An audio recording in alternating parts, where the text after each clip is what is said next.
Welcome to the Radical Lifestyle Podcast, brought to you by Generation to Generation, where you will be inspired by the past, equipped for the present, and prepared for the future as we engage in conversations with people from around the world. Hi everyone, today you have Daphne and Andrew from Generation to Generation, and our guest is Neale. Mark, for people that don't know who you are, can you just say a bit about where you're from and what you do? Absolutely. I think it's most of the world who doesn't know who I am. So, hi world. I'm Mark. I live in Bedfordshire in the UK. I've been a minister of the gospel since I got saved. I just started talking about Jesus back in 1984, which is far more years than I am prepared to admit. And today I coach, I teach, I train. I do that professionally. I do that within the body of Christ. And in my core, I'm a Bible teacher. I just love to share about Jesus. And it really is that simple. So I make my tents by coaching and training. And then when people will have me, like on podcasts like this or in churches or whatever, I'll just go along and see if I can help, see if I can add something that people can take and use and see a difference in their lives. Now, we were talking before and you mentioned you're going through a bit of a rebranding, but I know that I've seen some of your videos on Facebook and things like that anyway, which have been really good. So while you're going through the process of rebranding, where can people find you on social media and see what you're putting there anyway? Okay, so the ministry is, if you just go onto Facebook and put in Tribe 316, Tribe 316, as Andrew said, you'll see lots of videos of myself there. And my old website is still up. It's a little bit out of date, but you can go to markneale.tv. And you can connect with me through there as well. So that's sort of the leadership training side and then the ministry side on Facebook. And hopefully by November, it's all going to be whizzy and new and wonderful, but we'll see. Sounds good. And we'll put the links to those in the description as well, so people can go there and find those. Yeah, if I can help, get in touch. Fantastic. So let's put the two things together, leadership and Jesus, because they are the same thing, really. Yeah. So leadership is a hot topic in many areas, and we know that you speak to leaders in our dim and distant past. We related to you as a leader, and we speak to leaders all over the world. And it seems to me that there are lessons that can be learned along the way, both experientially and from the Bible, about leadership that sets people up for success and the pitfalls of leadership that you can look around and say that this is a common denominator for pitfalls. Mm-hmm. Could you start to unpack that for us? Yes, certainly. I mean, that I have to say, that's a massive question. Well, we'll start there. I would, if I was to start right at the beginning, this is something that I'm trained by John Maxwell, and this is, he teaches us. This is where you start. Is that literally everything rises and falls on leadership. It doesn't matter whether you're looking at a church, a family, a company, a charity, a ministry. It can only be as effective as its leaders. So leaders in an organization are the lid. So sometimes I'll go to a company, or I remember a pastor saying to me once, "Could you come into my church and get my people too?" And as soon as I hear that, I know the people aren't the problem. There's a misunderstanding of leadership.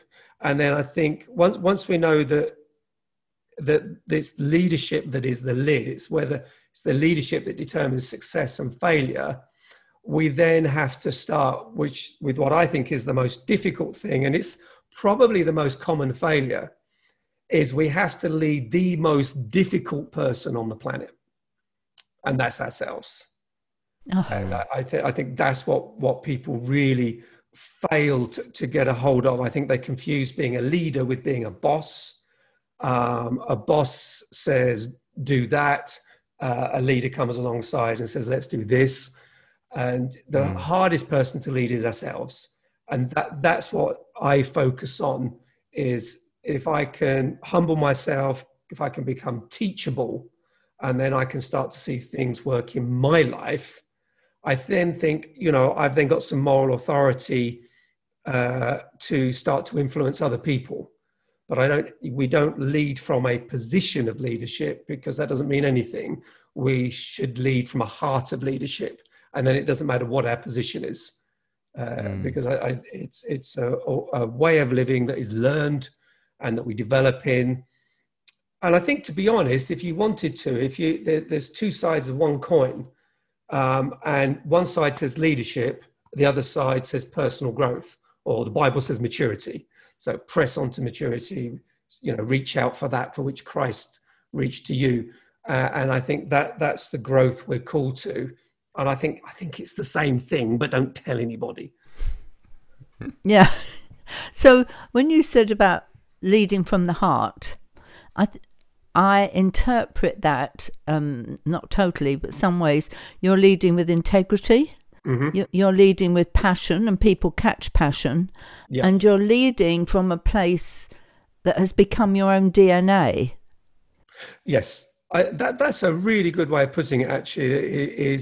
It's developing that DNA. And I think the only thing I would temper that with is we all have different personality types. So one of the things that, I was particularly in companies, but I think churches would do well to wake up to this, is you've got 4 major personality styles. And most of us, we work in 2 of them.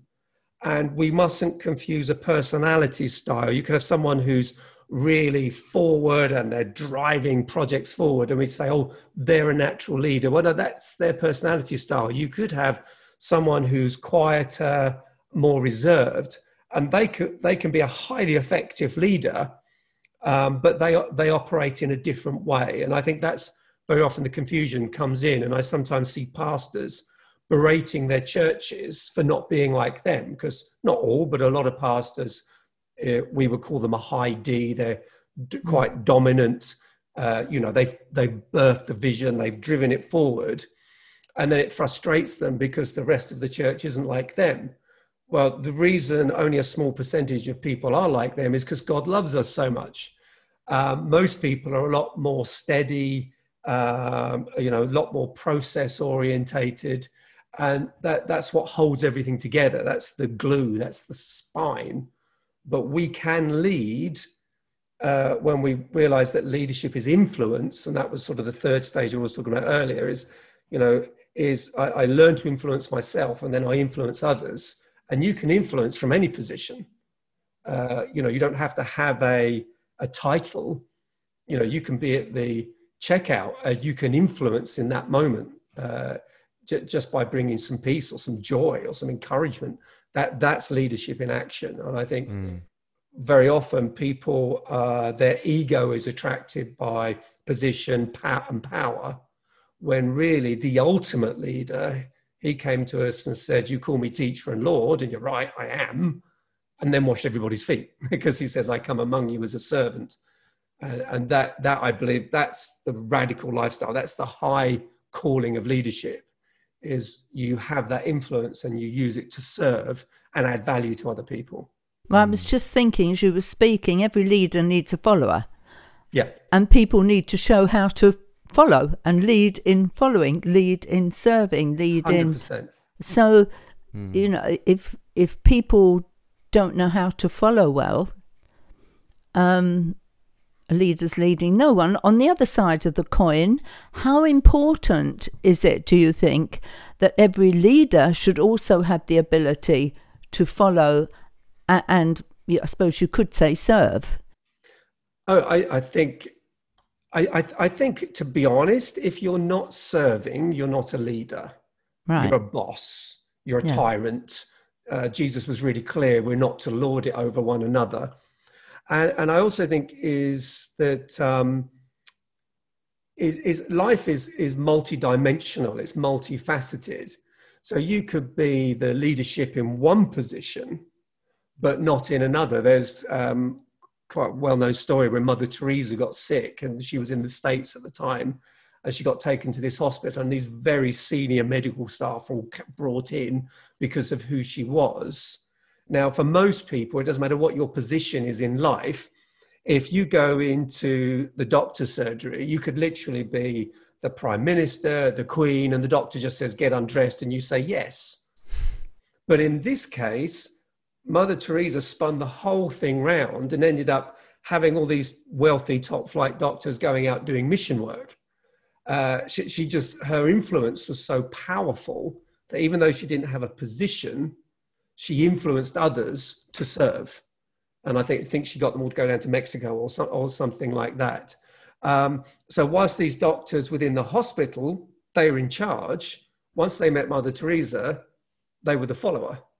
Where I might be leading, say, a seminar, but then I might go to somebody who's sitting there in the audience learning from me, but then I might go to the church and they're the pastor, and then I'm the follower. So I think it's actually fluid. What wrecks it is ego, where we just have this thing about being in charge all the time. And that really, in many ways, is the antithesis of leadership. That was a lot of words. I hope that made sense. Yeah. We've got a situation in one of the initiatives of our ministry called, or maybe in the ministry generally, but where we have a very strong team, right? And each team has responsibility. So we are being led under one, led under another. Then we come that. So we're ducking and weaving all the time.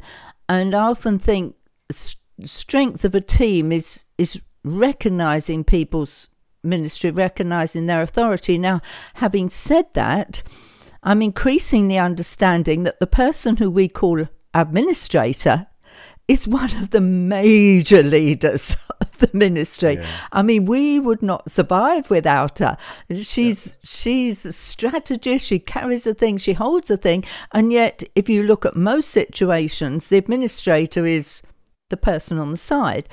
So am I thinking right that this is every team, every organisation needs to really focus on who they've got and how we all relate to and operate together? 100%. And I think what this demands is for people to be secure. Sometimes you'll see where a leader will only pull around themselves people who are weaker than them, whereas a smart leader will pull around themselves people who are smarter than them.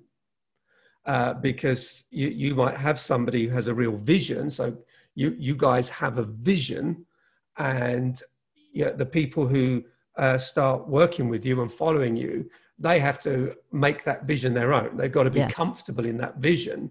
But then if you're secure and you're smart, what you do then is you leverage their strengths by not micromanaging them, but actually allow them to use their gifts. And I know with an administrator, if things are behind, I'm being very simplistic here, but things are behind in the office, there's a deadline coming. When Daphne and Andrew walk in there and say, what can we do to help? Well, in that moment, she's leading because you haven't got a clue. Yeah. You don't know. So she's need those filed there, and I need that sorted there, and then such and such need emailing, and you go to it. Because it is, once you get the ego out the way, that's when you really start to get the strength of the team. And I've worked with lots of different leaders, and it's quite interesting.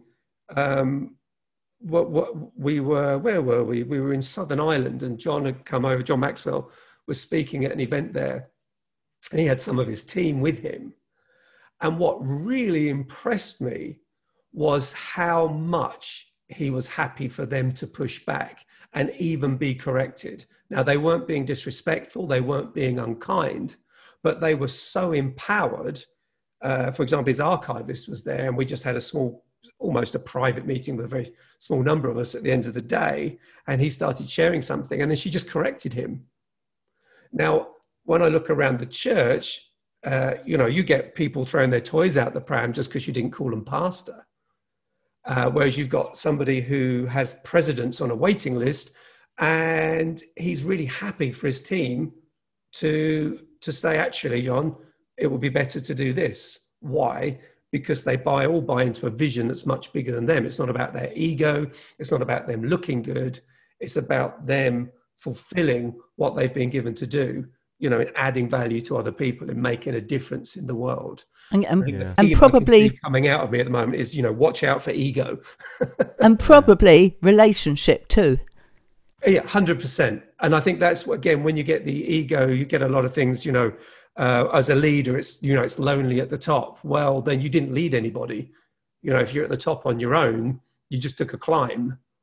There should be people with you. You should be leading with the people around you. Only in an emergency, for example, with COVID, where companies and churches are just having to readapt, then the leader needs to move out the front and say, okay, we're going to do this, we're going to do this. We don't know about this yet, but as soon as we've got an answer, we'll move on it. But in the normal day to day, really, if you watch how Jesus operated, he walked with his team and was continually imparting, continually modeling, taking them aside, pouring into them. And then once they got to a certain level of ability, then actually sent them out on their own, and then debriefed them, congratulated them, warned them. And then, he got to the point eventually where even though they were a ragtag group, once they received the Holy Spirit, they were able to take the world. And you look about who that group was, and you look at the body of Christ today, for all our flaws and confusions, that's amazing. Yeah. That's leadership, that's empowered leadership. And you mentioned, sometimes pastors or leaders generally, they can surround themselves with people that they perceive to be weaker than them, or people that are yes people, that they just say yes to everything that they say, which might feel good for them, but actually it's more beneficial to surround yourself with people that are no people, and which can be very uncomfortable sometimes. If, let's say, as a leader, you have an idea, something you really want to happen, and then suddenly these no people start asking questions about elements of that idea, which you could see as them challenging you as you bring this thing, or in reality it's probably more like they're helping to try and make your idea a better idea, a more complete one, saying, actually, I like this, but this area is a little weak, so how can we... And so you need those people to challenge you, even though it can be uncomfortable. Ultimately we need these people around us. Well, they'll see what we don't see, and what the smart leader will do is they'll present an idea, they'll present a vision, and then it will be, okay, what have I not seen? What have I not noticed? Because none of us, we're not God. We're not omniscient. We don't have all knowledge. So there's things going on we don't know about. There's angles we won't see, and you could have the money person there or the strategy person there, and that they start bringing the feedback, and it's realizing that feedback is not an attack. It's how we test the idea, we test the vision, and it might be we're wrong. It could be that it was a good idea, but it's never going to grow legs. You want to find that out before you invest thousands of pounds and months of your life. If that can be taken out then rather than down here, that's a win. And so it's not about being in charge of everything. It's just keeping people going in the right direction, showing them how to go that way, and developing their confidence. I think true leadership comes once we start to multiply ourselves. When you work with someone, what is the process? John Teasey says you show someone what to do, then you let them do it with you, then you let them do it on their own, but then the gold is then they show someone else. So what happens then, you come into multiplication in developing your business or your ministry rather than addition. If everything is going through us, we're not leading properly, because we're not empowering people. We're not allowing them to express their gifting. And that's an absolutely crucial part of leadership, in my opinion, is you have to empower people. Those people who understand that, you'll see their organizations grow. It's that simple. Yeah. I mean, even for us, we've been a team of 3 people for 28 years, and then since COVID, we've now grown to a team of 7 people, and we've actually been busier since COVID than we were before it. That might be hard to imagine, but we've had to develop, we've had to adapt, we've had to grow a team, and actually we're at a point where so much of the stuff that we were doing was leaving us exhausted. And so we've had to find people and go, look, we need to find things we can give away. We can delegate to people who are stronger in those areas so that we don't have to juggle all the balls all on our own. Of course, there's a scary bit that we've raised up people in other nations and then said bye. And they're running with it. That is a scary bit. But I mean, that's not bye meaning break, but letting them get on with it. Yeah, 100%. You know, treating them like adults, showing them the same respect that God shows to us, that, you know, you get them to a level, and some people will walk with you for the rest of your life, but other people, you know, they come alongside you for a season, you pour into them, you develop them, and then they go off. That's fine. You know, it's not about ownership. And I think it's recognizing that and realizing, you know, if there are people now around the world who are not in touch with you, who are adding value, making a difference, effecting change and transformation because of, at least in part because of what you put into them, well, that makes you a highly effective leader. That, you know, you're not a control freak, you're a leader. You raise up, you multiply, you send out. And that's how it should be. That's great. Some people God will keep with you. Others, they need to be able to go. Well, the truth is, we'll never know this side of eternity what happened, and we don't need to know. I mean, sometimes we think we need to know. It's nice when you hear something trickle through. It's like, oh, that's really cool. It's nice to hear that, but it's not something you proactively go out to find where these gems are. You know, I mean, surely as leaders, we have to learn from the past.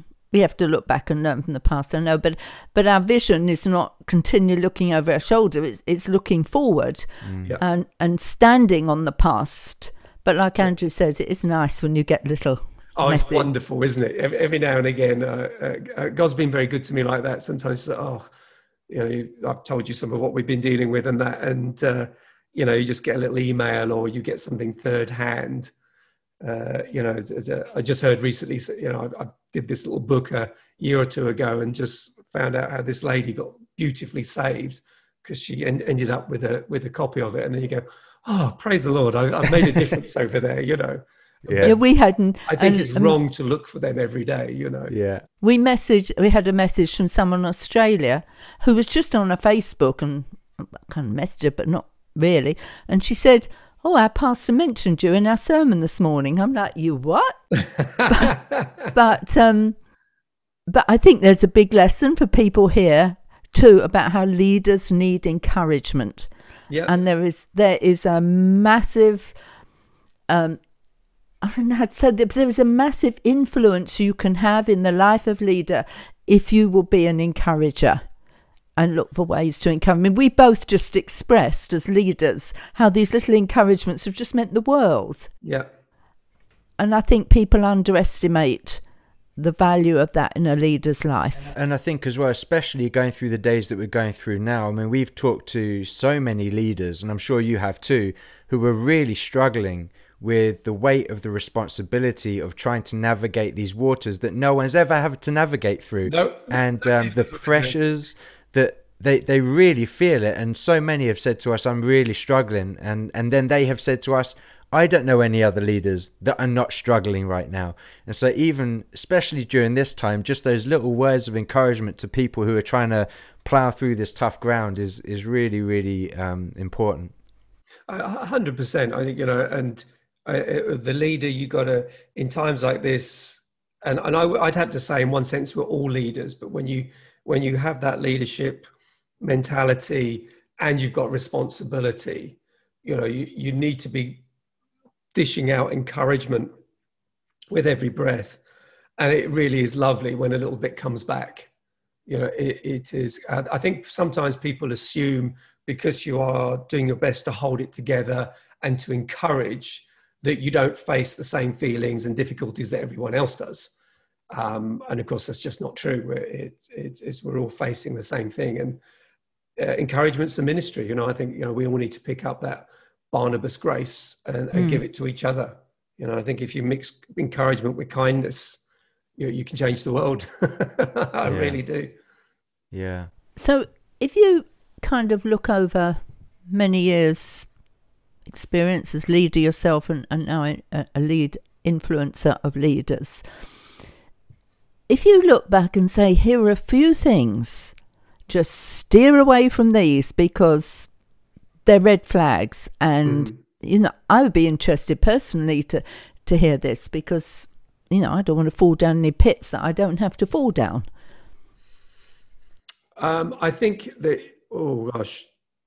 I think I'll say it again. I think the first one, and probably I stress it because it's been a real issue for me, is ego. You got to get over yourself. Right. Don't believe your own press. So when people say really nice things about you, thank them, appreciate it, but don't forget that you really do have clay feet. You still have a fallen body.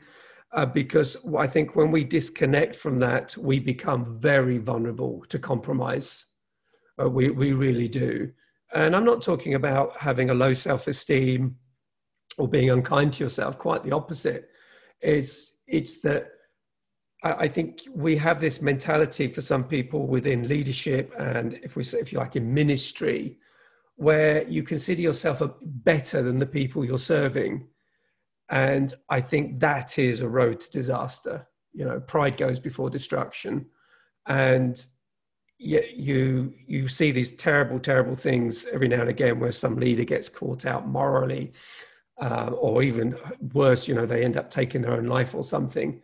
And you'll trace that back to, it will be either a prideful form of ego, or the fact that they don't have relationships around them where people, aren't awed by them, where they can just call them out. I always get nervous when I hear, say you've got a chap who's leading a church and everyone calls him pastor. And then when the wife calls him pastor too, I get really nervous, because it's like, who's going to call you out, man? Because you are just Derek from Rotherham. You're only doing that because Jesus has graced you. And if Derek from Rotherham is listening to this, we aren't talking specifically about you. There's nothing wrong with being Derek from Rotherham. You just got to remember, if you don't watch, well, you're the same as the rest of us. You've just got a grace to do something. I see sometimes, if this is too far, this is radical lifestyle. If I'm going too far, you'll have to edit this out. But you see these, I nearly said clowns. These guys, I don't know, particularly within the church, when they become leaders, they become so weak they can't carry anything. So they have a procession of people behind them with their Bible and their mobile phone and their briefcase. And then they got a congregation of 6 people but 4 bodyguards. You're just like, what is wrong with you? Yeah. You've already you're ensnared and swallowed and done, and you haven't even started. Yeah. And you've got to have people around you who will just call you out. I know of one church. We have to see ourselves, in that light. And I know people will disagree with this quite violently, and that's fine. You can. I know I'm right. And you look at anyone who's really gone the long course. I remember I only met him for 10 seconds, but I remember when I met Reinhard Bonnke. You know what the thing that struck me about him? The humility that oozed out the man. Mm. Yeah. He's just so normal, so humble. And I think, as I look around, I would put John Maxwell in that league, multimillionaire, just put his 6 companies into one. He's now got programs where we're taking nations, we're going in and hitting entire nations. And it's just that there's no showmanship. There's no pizzazz there. You've just got somebody who has remembered that for all his success, he is just a human. Billy Graham. The same as the rest of us. And I think that's one of the reasons for people like that, their longevity. I really do. Is they know that. They realize who they are. Yeah. I met I think there's great strength in that. I met some leaders from one church one time, and they were saying what they do sometimes if they have guest speakers at their church that they've never really met face to face, but they have at the front of the church, they have an area for people with disabilities, whether it's wheelchairs so they can't sit in certain areas. There's one whole area where people can come, there's easy access to it and all that kind of stuff. And they will sit the guest speaker in the disabilities section to see how are they going to respond. Are they going to treat these people like normal people, Or are they going to be uncomfortable there? And so they will do things like that just to see how people respond to being put in these situations. Yeah, I mean, I understand sometimes like something like a green room is useful, but if you're using it to separate yourself from the people you're sent to serve, you've got to go out there and walk slowly through the crowd. You've got to, well, we used to hug and shake hands, we now, do you want a virtual hug or a virtual handshake? But, get among the people, let them catch your smell, if you like, let them see your humanity, because people are not interested in what you have to say until they know you're interested in them. Yeah. They'll sit there and shout and put some money in the offering, or they'll come to work and do their job, but they'll only just do it. It's not until they know, people don't care how much till they know how much you care. That's the reality. And I think that's, as leaders, is something that we really need to start to major in. And that's going for the big corporate companies. All the science now is showing that when people feel taken care of, they feel happy, they're not overstressed, they produce more, they're more effective, they get sick less, they stay in companies or churches longer. And it all comes down to leadership again. How are they being treated? Well, I think too, this green room thing, and we always use it in one situation, 100% of the time, and we have a translator. We go in there because we do not want them to have to continue to translate through the breaks and just wear them out. That's their time to not. But one of the massive things I think where you miss out if you're not mixing with people is feedback. If we're not getting feedback, we don't know whether people are and whether we're connecting or not. So we really appreciate mixing with people. Yeah. I mean, when people say to us, that was a great word, I always say, tell me why. It makes them think. They probably haven't thought about why it is. They just... No, they were just being kind. Yeah. Yeah, but I want them to think. But also, I want to hear what it was that connected. I've never had anybody come up and say it's a bad word, but I'd still ask the same question. So I think this thing of feedback and hearing people. Yeah. So if we take this a little bit further forward, because we do want to go into this, we're entering, we believe, a stage which is moving us a whole lot forward towards the return of Jesus. And we are warned that there are going to be many things happening on this earth that we need to be aware of. I mean, he said there are signs, and if there are signs, we need to watch them. One of the things is deception and the rise of deception. And if we don't have people who will challenge us and who will call us out and who will say, wait a minute, what about this? And people we know and respect and know and love and respect us, we're going to fall into that trap, because how do we know we're deceived? Because deception deceives. Yeah. And so there is, one of the things that really concerns me is when I see this attitude that I've prophesied, therefore you must believe it, when the New Testament tells us to do exactly the opposite. It says, test the prophecy, check it out. Just because you say, thus saith the Lord, doesn't mean I'm going to believe you. Yeah. And people, very often within the churches, people are scared to push back. And I say, be a Berean. Don't believe it because Brother Mark says, go back to the scriptures and see what Brother Jesus says. And then if I'm in line with that, adopt it, take action. But I think we've confused discipleship or growth with a conformity, and that comes out of fear. Well, I don't think people understand how good God is. So we're more like the Pharisees. We're trying to enforce a form of, conform to this. Whereas I think what we've got is a call to grow, and to grow, you've got to ask questions, you've got to push forward, you've got to take chances. But then that takes very secure leaders to be okay with that. And I think that's going to be one of the challenges. And you're absolutely right. If I start preaching some dreadful heresy, now I don't mind disagreeing with people. I think, you put two Christians together, I promise you we will find stuff we disagree on. But what we agree on is who God is, what he's done through Jesus. And I think that's where the deception comes in. We can debate the exact minutiae of the end times, and there's all sorts of different shapes and forms. We can debate origins, we can debate parts of history. But I think when you start seeing Jesus reduced, Jesus replaced, what did someone rail against me the other day? It's only in keeping the law that we can come to Christ. It's only through the keeping of the law that we can receive grace. And, I mean, the unholy part of me wants to go, just listen to what you said. And because they actually went out on Facebook and they were railing with this stuff publicly. So I thought, if you're going to shout it publicly, I'm going to come publicly back to you. That's real deception. They're putting faith in their abilities and not God's.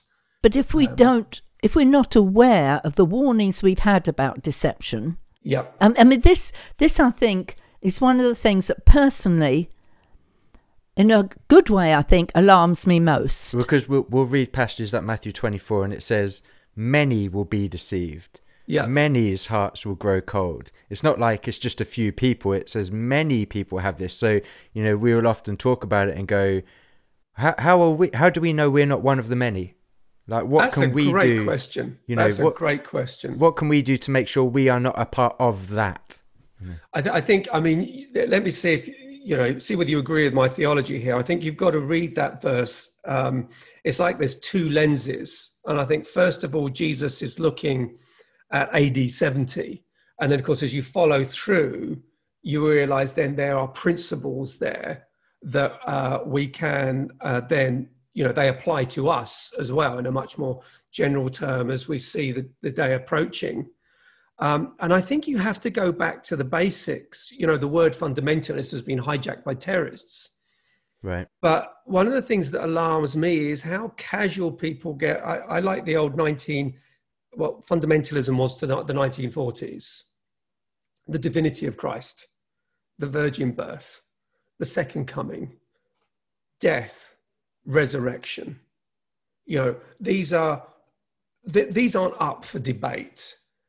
And yet I see almost a laziness that the evangelical umbrella has got very broad. And there's a history you can study to see where that happens, where you could have an evangelical pastor saying, well, if you're a good Muslim, I'm sure, you'll go to heaven. When I hear that, it's like, seriously? That saddens me. And I think that's where the deception can be coming in. I don't think we have to be afraid. I think we have to understand what the good news is.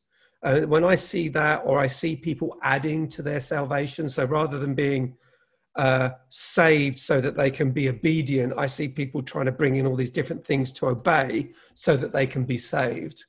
I think these are the deceptions. You've got the Jehovah's Witnesses, bless them, totally confused about who God is. You've got the Mormons who think that grace is me doing all my strength, all my power, and then grace just fills that little bit at the end where I fall short.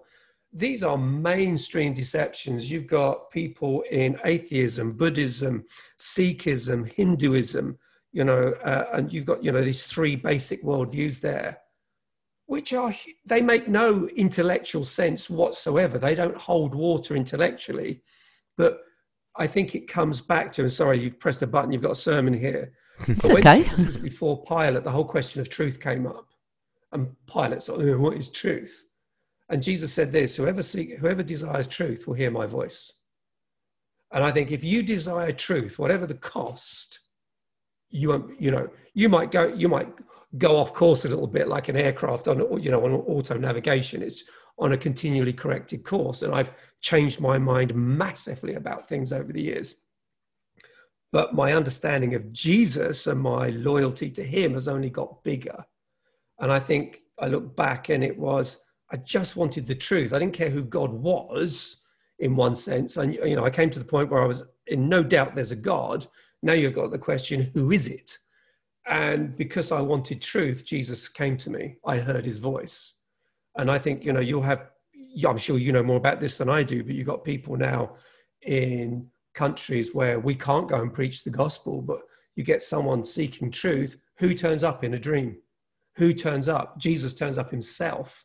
Right. Because when there's that hunger for truth, you'll connect with him because he is the way, he is the truth, he is the life. But when we compromise the truth for our comfort, our position, our money, our influence, whatever it may be, I think then we're really vulnerable. So I think we have to be concerned that we can be deceived, and then make sure we're holding on to those, those basic tenets of the faith.